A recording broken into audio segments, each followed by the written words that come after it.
صرف اپنے پاس رکھ لی گولی مر گئے ہیں مگر ان کی بات باقی ہے، وہ مر گئے ہیں مگر ان کی بات باقی ہے، رہے گا ذکر کہ یہ کائنات باقی ہے، رہے گا ذکر کہ یہ کائنات باقی ہے، اور غلام شاہ شہیدہ کبھی نہیں مرتا، غلام شاہ شہیدہ کبھی نہیں مرتا، وہ رزق پاتا ہے اس کی حیات باقی ہے، وہ رزق پاتا ہے اس کی حیات باقی ہے۔ میں آواز دیتی ہوں محترمہ فاریہ فاطمہ صاحبہ کو کہ وہ آئیں اور منبر پہ مجلس سے اچھا کو محسوس کریں۔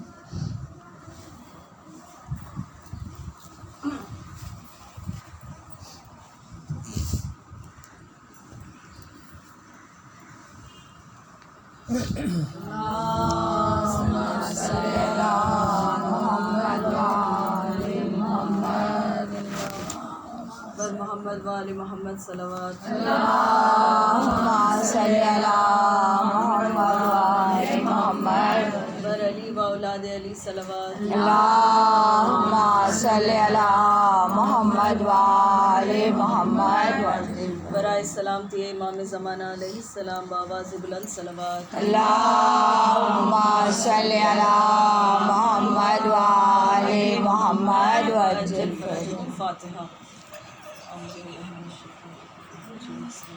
من الشیطان الرجیم،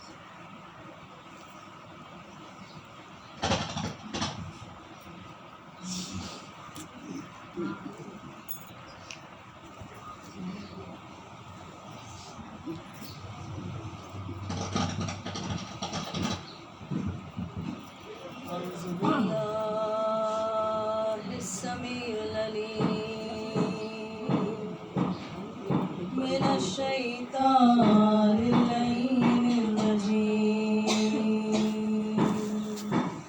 بسم اللہ الرحمن الرحیم، الحمد للہ معروف من غیر رویت والخالق من غیر رویت، الذی لم یزل قائما دائما اذ لا سماء ذات ابراج ولا لیل داج ولا بحر ساج ولا ارض ذات مہاد ولا خلق ذو اعتماد، والصلاة والسلام والتحیۃ والاکرام علی نبی الرحمت وخازن المغفرت وقائد الخیر والبرکت ومنقذ العباد من الحلکت، سیدنا ومولانا بالقاسم محمد۔ اللہم صلی علی محمد وآل محمد وأهل بيته الطيبين الطاهرين المعصومين المظلومين المنتخبين المنتجبين الذین اذهب اللہ عنہم الرجس وطہرہم تطہیرا. صلی علی محمد وآل محمد. اما بعد فقد قال رسول اللہ صلی اللہ علیہ وآلہ وسلم من مات حب آل محمد فقد مات شہیدا. صلوات. اللہم صلی علی محمد وآل محمد. کنیزان سیدہ، عزاداران سید الشہداء، آپ کے سامنے جو عرض کرنے لگی ہوں کہ اللہ کا رسول ارشاد فرما رہا ہے، یہ کوئی معمولی ہستی نہیں ہے اور یہ کوئی معمولی بات نہیں ہے کہ اللہ کے رسول کا ارشاد ہے. کون رسول کے جس کی زبان پر اللہ نے وحی کے تالے لگائے ہیں اور پھر اعلان کیا اور اس اعلان کو قرآن مجید میں درج کیا کہ یہ وہ ہے کہ جو اپنی زبان کو جنبش بھی نہیں دیتا جب تک کہ ہمارا حکم نہ ہو، جب تک کہ ہم وحی نازل نہ کریں، یہ اپنی زبان کو جنبش بھی نہیں دیتا.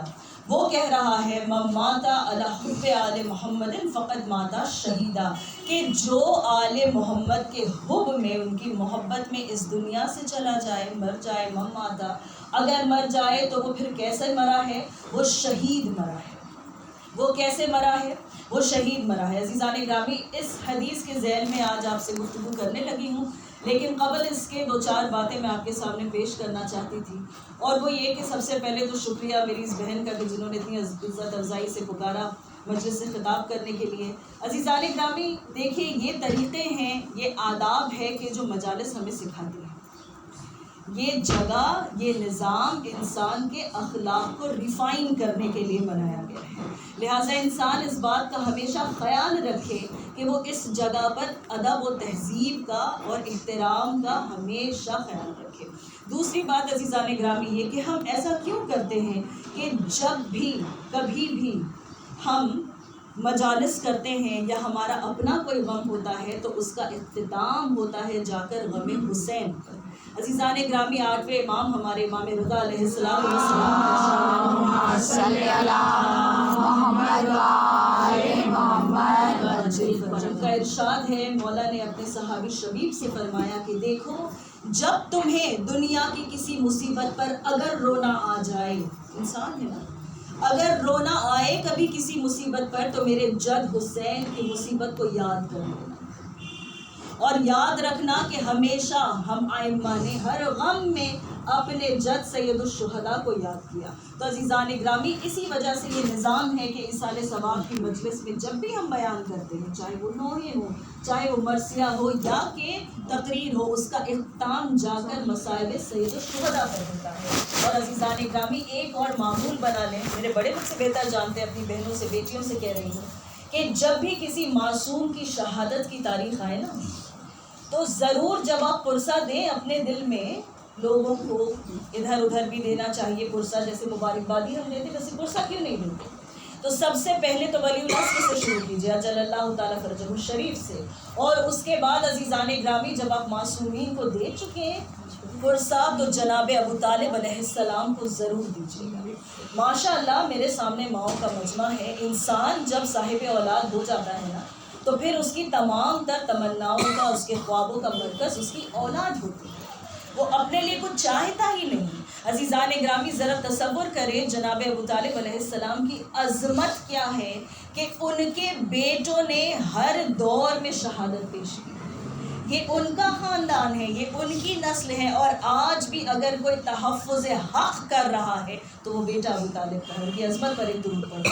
اللہم صلی علی محمد وآل محمد. اس سے بہتر درود پڑھیں. اللہم صلی علی محمد وآل محمد. تو عزیزان گرامی، عرض میں آپ کے سامنے یہ کر رہی تھی کہ اللہ کے رسول نے ارشاد فرمایا. بھائی ہم نے ہمیشہ یہ پہلا حصہ سنا ہے نا، ہمیشہ ہم نے پہلے کیا سنا؟ من مات علی حب آل محمد فقط ماتا شہیدہ، یہ لفظ فقط بھی ہے کہ بالکل بالکل وہ شہید ہے کہ جو حب آل محمد اپنے دل میں لے کر اس دنیا سے چلا جائے. لیکن اس میں اور بھی تعریف ہے عزیزان گرامی، اس میں اور بھی تعریف ہے. کن کی؟ وہ لوگ کہ جو حب آل محمد لے کر اپنے دل میں اس دنیا سے جاتے ہیں.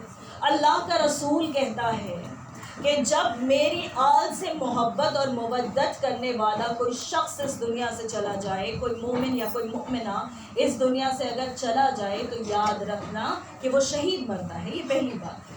دوسری بات یہ ہے کہ اس کے تمام گناہ بخش دیے جاتے ہیں.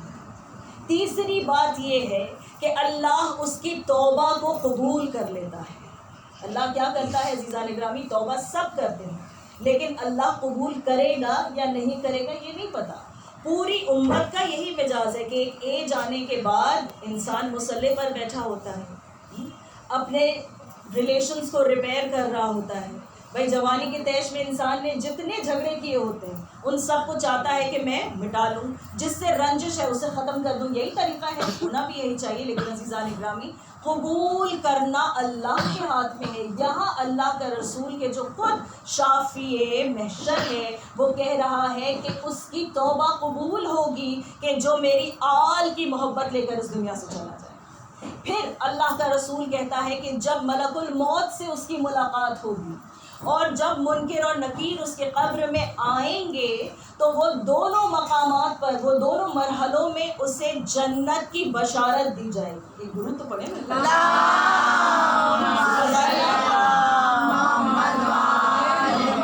اسے جنت کی بشارت دی جائے گی، اسے جنت کی بشارت دی جائے گی. اس کے بعد اللہ کے رسول نے کہا کہ یاد رکھنا، اس بات کو ہمیشہ یاد رکھنا کہ وہ کامل الایمان مرتا ہے جو میری آل کی محبت میں مر جائے. وہ کامل الایمان مرتا ہے. عزیزان گرامی ایمان لوگوں کے پاس ہوتا ہے. وہ لوگ نا کہ جو سڑکوں پر نکلتے ہیں ویسٹرن کنٹریز میں، جب کہیں پر مظالم ہو رہے ہوتے ہیں ان کے لیے سپورٹ میں کھڑے ہوتے ہیں نا، وہ بھی ایمان پر ہیں، وہ بھی حق پر ہیں، اس لیے کہ وہ ظالم کو برا کہہ رہے ہیں اور مظلوم کی حمایت کر رہے ہیں. لیکن کامل ایمان اس کے پاس، اللہ کے نزدیک کامل ایمان اس کے پاس ہے کہ جو حب آل محمد لے کر اس دنیا سے چلا جائے. اللہ کے رسول کا ارشاد ہے عزیزان گرامی، اور اتنی خوبصورت یہ اصطلاح ہے. ہم سے بہتر اس بات کو کون سمجھے گا کہ اللہ کے رسول فرماتے ہیں کہ وہ شخص جو میری آل کی محبت میں مر جاتا ہے اسے اس مقام سے جہاں اس کی موت واقع ہوتی ہے وہاں سے لے کر جنت تک ایسے جاتے ہیں جیسے کسی دلہن کو اس کے شوہر کے گھر پہنچایا جاتا ہے. واہ واہ واہ. جیسے ایک درود پڑھیں. اللہم صلی علی محمد وآل محمد وعجل فرجهم. تو عزیزان گرامی دیکھیں کہ اس کا شباب عروج پر ہے، اس کا حسن عروج پر ہے. یہ اس کی عروسی کا موقع ہے، یہ اس کی خوشی کا موقع ہے کہ اسے ایک دلہن کی مانند جیسے شوہر کے گھر عزت سے تام جھام سے لے کر جاتے ہیں، بالکل ویسے ہی اس مومن کو یا اس مومنہ کو لے کر جایا جاتا ہے. ایک بارات چلتی ہے کہ جس میں فرشتے ساتھ ہوتے ہیں. اور عزیزان گرامی اللہ کے رسول کا ارشاد ہے کہ سن لو، جو میری آل کا حب لے کر اس دنیا سے گزر جائے میں اس کے قبر میں جنت کے 2 دروازے کھولتا ہوں. واقعاً یہ اللہ کے رازوں میں سے ایک راز ہوگا کہ ان 2 دروازوں سے وہ زیارت کن کی کرتا ہے. ظاہر ہے کہ جو جنت کے مالک ہیں ان کی ہی زیارت نصیب ہوتی ہوگی. تو اللہ کہتا ہے کہ میں حب آل محمد لے کر مرنے والوں کی قبروں میں جنت کے 2 دروازے کھول دیا کرتا ہوں. آپ کی آنکھیں چھلک رہی ہیں، اندازہ ہے مجھے. تو عزیزان گرامی یہ فضیلتیں ان کی ہیں کہ جو چاہتے ہیں. لیکن یہاں تعریفیں نہیں رکی. کتنی محبت ہے، کتنی محبت ہے رسول کو ان لوگوں سے کہ جو ان کی آل سے محبت کرتے ہیں. اللہ کے رسول نے ارشاد فرمایا کہ دیکھو صرف اتنا ہی نہیں کہ اس کی قبر میں جنت کے 2 دروازے کھلتے ہیں، بلکہ اللہ ملائکہ رحمت کو، بھائی ملک جو ہوتا ہے ہر کسی کی ایک ڈیوٹی ہے، ہر کسی کا ایک وظیفہ بنا ہوا ہے نا. کوئی روح قبض کرنے آتا ہے، کوئی زندگی کی بشارت دینے آتا ہے، کوئی بارش کے قطرے گنتا ہے. آپ بڑی خاموشی سے بیٹھے ہیں، ایک بات میں آپ کے سامنے عرض کرنا چاہتی ہوں اور پھر اس موضوع پر اللہم صلی علی محمد وآل محمد وعجل کہ فرجهم. جب رسول اکرم معراج پر گئے بھائی، آج شب معراج ہے، شام کو ہے نا، تو جب رسول اکرم معراج پر پہنچے تو ان کی ملاقات ایک ایسے فرشتے سے ہوئی کہ جس کے 1000 ہاتھ تھے اور ہر ہاتھ میں 1000 انگلیاں تھیں، ٹھیک ہے، اور وہ بہت مصروف نظر آ رہا تھا. اب ذرا تصور کریں کہ وہ سلام کتنا خوبصورت ہوگا کہ جب 1000 ہاتھ ایک مرتبہ اٹھے ہوں گے اللہ کے رسول کو سلام کرنے کے لیے. اور پھر جب اس نے اپنا تعارف کرایا کہ میرا یہ نام ہے، میرا وظیفہ یہ ہے، میرا کام یہ ہے کہ میں بارش کے قطرات گنتا ہوں. دنیا میں جب کہیں بارش ہوتی ہے، جب کہیں باران رحمت برستے ہیں، دیکھ لیجئے ہر چیز کا ریکارڈ ہے رکھنے والے کے پاس. ذرا ہوش کر لے انسان، ہر چیز کا ریکارڈ ہے. معصوم فرماتے ہیں کہ جب تم کسی کو سلام بھی کرو اپنے دل کو صاف رکھنا کہ اللہ نیتوں کو جاننے والا ہے. یہ باقی چیزیں تو بہت بڑی ہیں، باقی چیزیں تو بہت بڑی ہیں عزیزان گرامی. اسی لیے معصوم نے ہمیشہ کہا کہ اپنے باڈی لینگویج کو صحیح رکھنا. تو عزیزان گرامی عرض میں آپ کے سامنے کرنے لگی کہ اس نے کہا کہ میری مہارت یہ ہے، میرا کمال یہ ہے، اللہ نے مجھے ایک کمال بخشا ہے کہ جب بارش ہوتی ہے تو میں بارش کے قطرات گنتا ہوں. کہا تم کر لیتے ہو؟ کہا کر لیتا ہوں. کہا کوئی ایسا کام ہے جو تم نہیں کر سکتے؟ اب جو علم اول ہے اگر وہ پوچھ رہا ہے تو ہماری تربیت کے لیے پوچھ رہا ہے. کہا کہ کوئی ایسا کام ہے جو تم نہیں کر سکتے؟ کہا جب کوئی آپ پر اور آپ کی آل پر درود بھیجتا ہے تو میں ثواب گر نہیں سکتا ہے. اللہم صلی علی محمد وآل محمد. حیدری نعرہ حیدری، نعرہ حیدری، نعرہ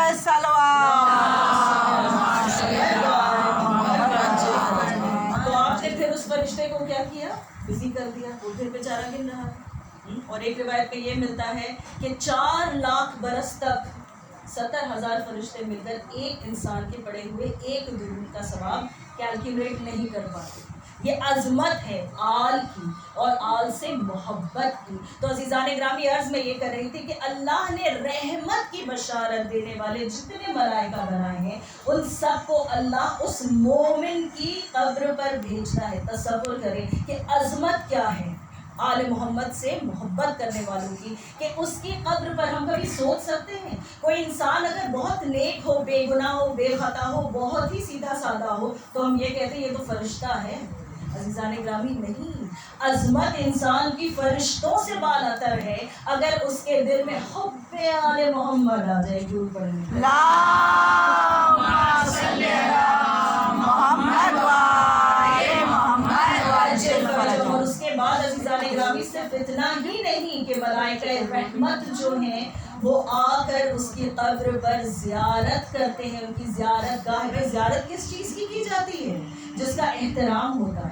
زیارت میں نگاہ کا بھی تعلق ہے، بوسوں کا بھی تعلق ہے، ہاتھ سے مس کرنے کا بھی تعلق ہے. ذرا تصور کریں یہ آپ کی فضیلت بیان کی ہے اس نے کہ جس کی مداخانی اللہ کرتا ہے. ذرا تصور کریں عزیزان گرامی. اس کے بعد اللہ کے رسول نے کہا کہ یاد رکھنا جو میری آل کی محبت میں مر جائے وہ جماعت مومنین پر مرتا ہے اور وہ سنت رسول پر مرتا ہے.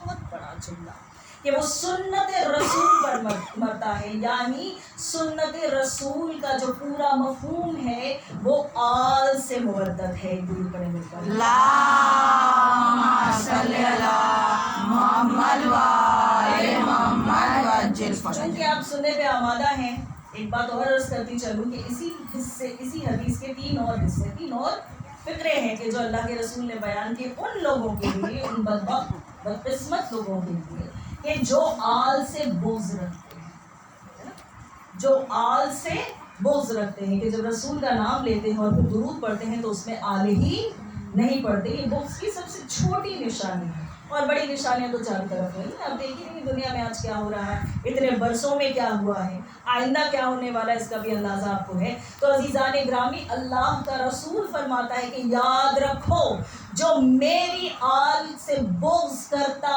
ہوا اس دنیا سے چلا جائے وہ کافر مرتا ہے، وہ کافر مرتا ہے۔ اور روز قیامت دوسری بات کیا ہے، روز قیامت اس کی پیشانی پر یہ لکھا ہوگا، گڑھ دے گا اللہ اس کی پیشانی پر، جتنے بھی سجدوں کا نشان ہو پرواہ نہیں ہے، پرواہ نہیں ہے۔ اللہ کہہ رہا ہے، اپنے رسول سے کہلوا رہا ہے کیا، کہ جو بھی آل محمد کا بغض لے کر اس دنیا سے جاتا ہے، قیامت کے روز اس کی پیشانی پر یہ لکھا ہوا ہوگا، کیا لکھا ہوا ہوگا، کہ وہ خدا کی رحمت سے دور ہے۔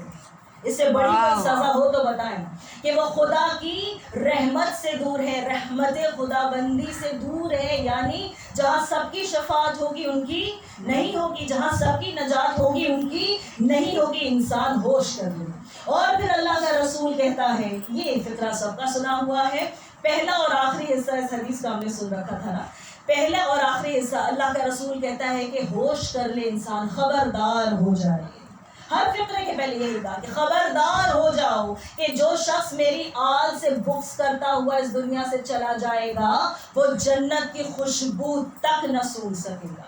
یہ اصطلاح اس لیے دی گئی ہے تاکہ انسان سمجھ جائے۔ گرو پڑھے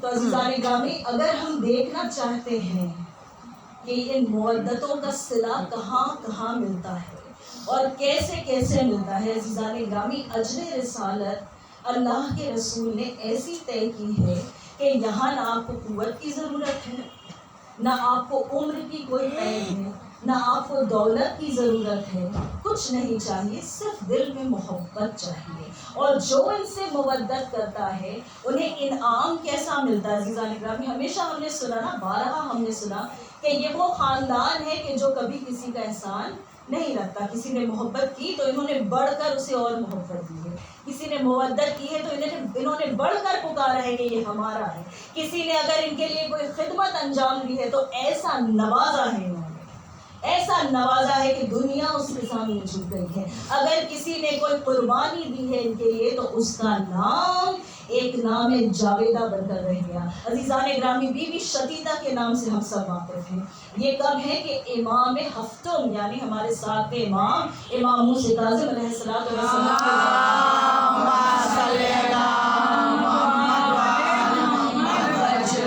عزیزان گرامی، ایک بات اور عرض کرتی چلوں کہ ہم میں سے ماشاءاللہ بہت سارے ایسی خواتین ہیں کہ جو ارننگ ہیں، جو آمدنی کرتی ہیں، جن کے پاس کوئی سورس آف انکم سیپریٹ ہے، نہیں ہے تو کم از کم سیونگز ہے، تو آپ کے پاس جو بھی کچھ ہے اس میں سے خمس کا حصہ ضرور نکالیے۔ ہم نے یہ سوچ کر رکھا ہے کہ خمس جو ہے وہ صرف مردوں کے لیے ہے، ٹھیک ہے، سب کانشیسلی ذہن میں یہ ہے، نہیں عزیزان گرامی، سب کے لیے۔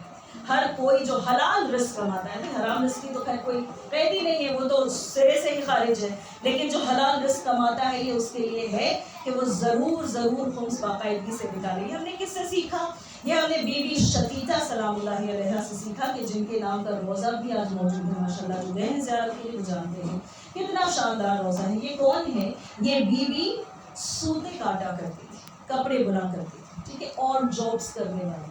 ان کی سال بھر کی آمدنی، ایک سال کم نہیں ہے، سال بھر کی آمدنی 4 سے 5 درہم سلور کوئنز، دینار بھی نہیں، ٹھیک ہے، سونے کے سکے بھی نہیں، چاندی کے سکے۔ غور سے سنیں اس بات کو، انشاءاللہ جب نتیجہ ملے گا تو آپ کی آنکھیں چھلک اٹھیں گی اسی محبت اہل بیت سے۔ تو عزیزان گرامی، یہ بی بی کون ہے؟ کہ جنہوں نے امام کے پاس جانے والے، نئے شاپور میں یہ رہتی ہیں، ایران میں رہتی ہیں، اور ان کا اس جگہ جہاں پر جس مقام پر ان کا روزہ بنا ہے، آج تک اس مٹی کے بیٹے اور بیٹیاں اس بات پر فخر کرتے ہیں کہ ہمارے اس جگہ پر، ہمارے اس قریے میں ایک ایسی خاتون گزری ہے کہ جن کے لیے امام نے یہ اہتمام کیا۔ کیوں؟ اس لیے کہ نیت کی پاکیزگی معصوم پہچانتے ہیں۔ تو عزیزان گرامی، بی بی نے کیا کیا، جناب شتیتا نے کیا کیا کہ جب ابا جعفر نام کے یہ نمائندے نیشاپور سے امام کے لیے خمس کی رقم، تحائف، تحفے، جو بھی کچھ بھیجنا تھا لوگوں کو، جب بھیجا کیا لوگوں نے، تو ابا جعفر کے پاس خود آئی اور کہنے لگی کہ یہ میری طرف سے امام کو دے دینا ہے۔ عزیزان گرامی، تھرائیونگ اکانومی ہے ایران کی، اس کا تھرائیونگ اکانومی. یہ تو آج لوگوں نے ان کی کرنسی کے ویلیو کو کم کر کے رکھا ہے، اس لیے کہ اور کوئی طریقہ نہیں ہے اہل بیت کے چاہنے والوں کو ڈبانے کا.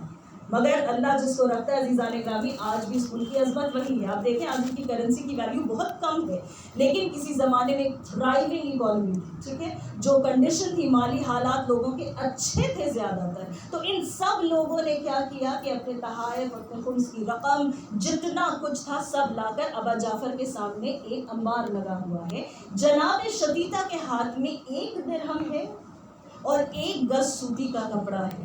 وہ سوتی کا کپڑا بھی ان کے پاس بچے ہوئے کا 5واں حصہ ہے. تو عزیزان گرامی، جو ان کے پاس رہ گیا اس کا 5واں حصہ لے کر بی بی آئیں اور کہا کہ میری طرف سے میرے امام کو سلام کرنا اور میری طرف سے یہ خمس میرے امام کے حضور میں پہنچا دینا. عزیزان گرامی، جناب ابا جعفر کہنے لگے کہ شتیتا آپ یہ دیکھ رہی ہیں، آپ یہ دیکھ رہی. دیکھیے، ہم نہیں کہتے کہ ابا جعفر کے دل میں نیت صاف نہیں تھی، لیکن ہم اکثر دنیا میں اتنے الجھے ہوتے ہیں کہ ہم خلوص کو پہچاننے سے قاصر ہوتے ہیں، ہم پہچان ہی نہیں پاتے. جب جناب شتیتا نے لا کر دیا، کہا میں اتنا سا سامان لے جاؤں؟ کہا مجھے اللہ نے جو دیا ہے اس میں سے میں نے اپنے اللہ کا حق ادا کیا ہے، میں نے اپنے امام کا حق ادا کیا ہے، اور جو غربا کے لیے مجھ پر واجب ہے میں بھیجوں گی. تو عزیزان گرامی، جناب ابا جعفر نے ہر سامان کے بیچ میں اس کپڑے کو رکھ دیا، چھپا دیا یوں کہوں، اور اس 1 درہم کو رکھ دیا. معجزہ یہ ہے خلوص اور سچی محبت کا کہ جب جا کر ابا جعفر نے اپنے امام حق کے سامنے سارے سامان کو رکھا، میرے مولا نے ان تحائف کے ڈھیر اور انبار سے اس سوتی کپڑے کو کھینچ کر اپنے پاس رکھا، اور وہی درہم کہ جو شتیتا کے ہاتھ سے ابا جعفر کو ملا تھا ایک مرتبہ اٹھا کر کہا کہ یہ سب میرا ہے، باقی تم سب کچھ تقسیم کر دو. کہا مولا آپ نے تو کچھ لیا ہی نہیں، یہ سب آپ کا حق ہے. کہا میرے غلاموں کو دو، وہ بانٹا کریں گے، وہ دے دیں گے. اور عزیزان گرامی، کہا مولا آپ نے یہ رکھ لیا. کہا جس نے دیا ہے میں نے اس کے اس تحفے کو قبول کیا ہے. ضرور پڑھیں گے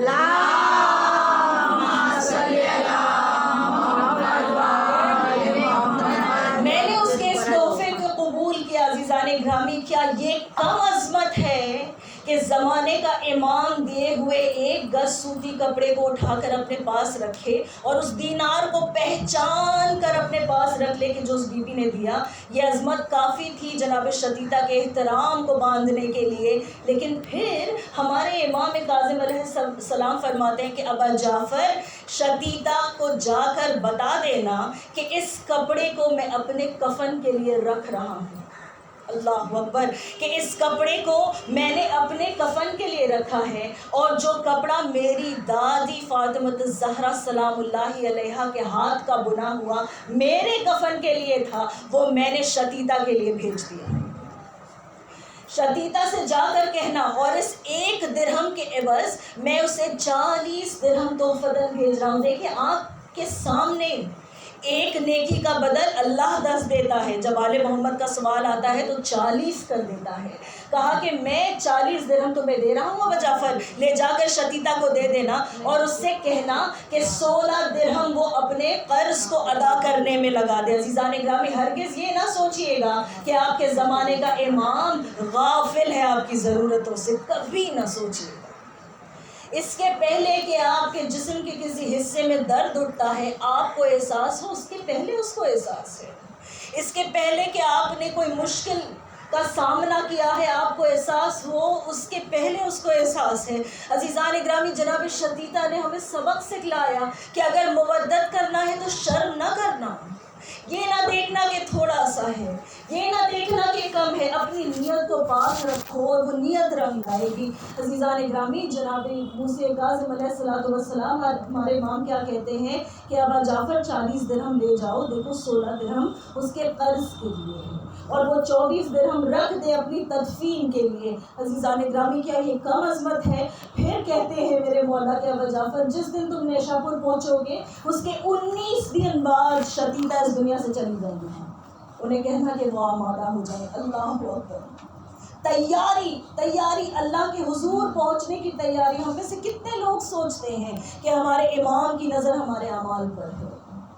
ہم میں سے کتنے لوگ سوچتے ہیں کہ سال گزر گیا اور ہم نے خمس نہیں نکالا تو ہم نے امام کے حق کو مارا ہے.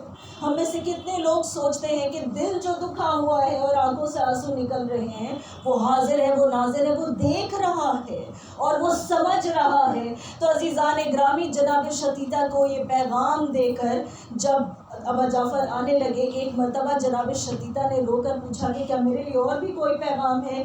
تو ابا جعفر بلک کر کہتے ہیں کہ شتیتا سلام ہو تمہاری عظمت پر کہ جب میں آنے لگا میرے مولا نے کہا کہ 19 دن بعد جب شتیتا اس دنیا سے جانے لگیں گی، اے ابا جعفر جا کر کہہ دینا اس کے جنازے میں شریک ہوں گا. میں اعجاز امامت سے مدینہ سے نیشا پور جاؤں گا. عزیزان گرامی، آج بھی فخر کرتے ہیں وہاں کے لوگ کہ ہمارے یہاں امام مہمان بنے ایک بی بی کے جنازے میں. عزیزان گرامی، لوگوں نے دیکھا کہ نقاب پوش آ رہے ہیں مدینے کی طرف سے اور میرے امام نے وہاں شامل ہو کر ان کے جنازے میں یہ ثابت کر دیا کہ ہم سے محبت کرو گے تو وہ محبت رائے گا نہیں جائے گی، وہ محبت رائے گا نہیں جائے گی. ہمارا 8واں امام فرماتا ہے کہ جو میری زیارت کرے، عزیزان گرامی، یا زیارت کرنے کا مطلب یہ ہے کہ جا کے جسمانی طریقے سے انسان کر سکے انشاءاللہ. جب تک نہیں جا سکتے، جب نہیں جا سکتے، گھر سے درود بھیجیے، سلام بھیجیے. عزیزان گرامی، کتنا آسان کر دیا ہے. میرا مولا کہتا ہے کہ میں اس کی قبر میں اس کی مشکل کشائی کے لیے آؤں گا. جب وہ پل صراط پر چلتا رہے گا میں اس کی مشکل کشائی کے لیے آؤں گا. جب میزان پر اس کے اعمال تولے جائیں گے میں اس کی مشکل کشائی کے لیے آؤں گا. عزیزان گرامی، آپ کی آنکھیں چھلک اٹھی نا.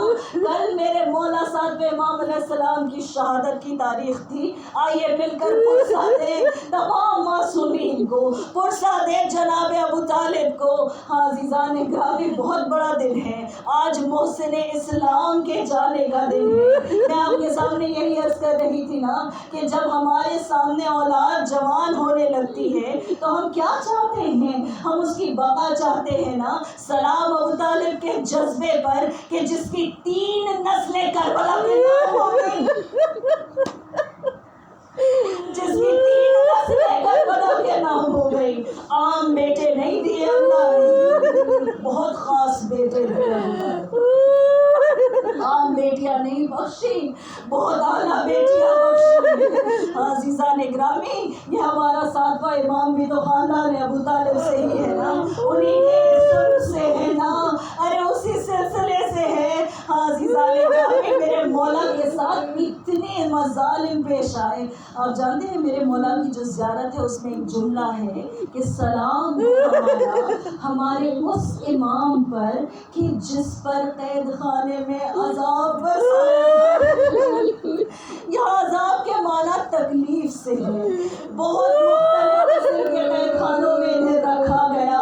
عزیزان گرامی، معصوم آپ کو مخاطب کر کے کہتے ہیں، میرے مولا مسیح کاظم علیہ السلام کہتے ہیں کہ یاد رکھنا کہ یہ دنیا مومن کے لیے قید خانہ ہے. مولا بتانا چاہتے ہیں کہ جیسے میں نے قید کاٹی ہے، خود کو آمادہ کر کے رکھو، اللہ سے لو لگاؤ اور کوئی نہیں جس پر توکل کیا جائے. عزیزان گرامی، میں 2-3 قید خانوں کی تفصیلات بہت زیادہ تو نہیں پیش کر سکتی لیکن اختصار سے مجھے پیش کرنا ہے کہ ہمارے علماء لکھتے ہیں کہ امام مسیح کاظم علیہ السلام کو ایسے قید خانوں میں رکھا گیا. ایک ایسا قید خانہ تھا کہ جہاں پر وہی بات ہے کہ دن اور رات کی تمیز انسان نہیں کر سکتا تھا. ایک سرنگ تھی جو کافی اوپر تھی، اس سے میرے مولا کبھی کبھی جایا کرتے تھے کہ اس سے قید خانے کا دروازہ نظر آتا تھا. جب میرے مولا کو ہوا کی تنقید محسوس ہوتی تھی تو میرا مولا جو امام وقت تھا وہ اس سرنگ سے ہو کر جاتا تھا. کتنی تنگ جگہ، آپ کو کوئی تنگ جگہ میں 2 گھنٹے بیٹھنے کو کہہ دے، کم سے کم 3-4 دن تک اس کا اثر باقی رہتا ہے. میرے مولا کو ہمیشہ ایسے قید خانوں میں رکھا گیا کہ میرا مولا عبادت نہیں کر پاتا.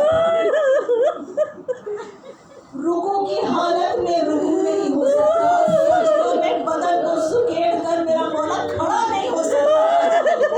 اور جب میرا مولا جایا کرتا تھا تو وہ شقی جو وہاں دروازے پر تعینات تھا اس دروازے کے آڑے آ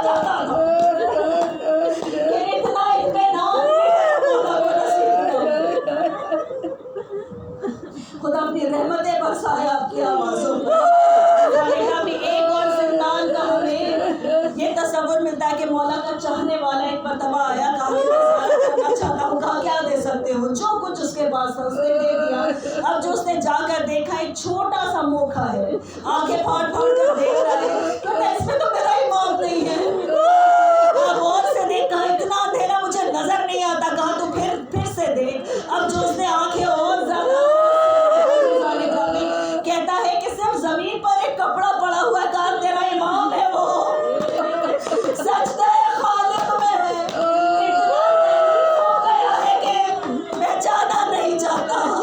عزیزان گرامی، ماشاءاللہ یہاں بیٹیوں کا مجمع ہے نا، میرا جو بیٹی کو پرسہ دینے آئے ہیں نا، سنو بیویوں سنو کہ میرے مولا کو دنیا میں سب سے طویل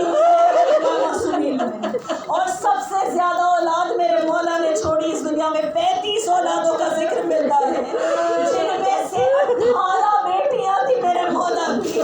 بیٹیاں تڑپتی تھی، باپ کو قید سے رہائی نہیں ملتی تھی. کل عرصہ 14 سال میرے مولا نے قید کاٹی ہے، 14 برس. عزیزان گرامی، اور جو تیسرا قید خانہ ہے نا، جس میں زیادہ تر لوگ متفق ہیں کہ میرے مولا کو جس میں آخری لمحات میں رکھا گیا تھا، وہ ایک چھوٹی سی تنگ سی جگہ تھی کہ جہاں دیوار میں میخیں نکلی ہوئی تھی. میرے مولا کو جب زہر دیا گیا تھا، بیویوں انصاف سے بتانا کہ جب زہر کلیجے کو کاٹتا ہے تو جس کو زہر دیا گیا وہ تڑپتا تو ہوگا. ارے میخیں لگی ہوئی ہے چاروں طرف.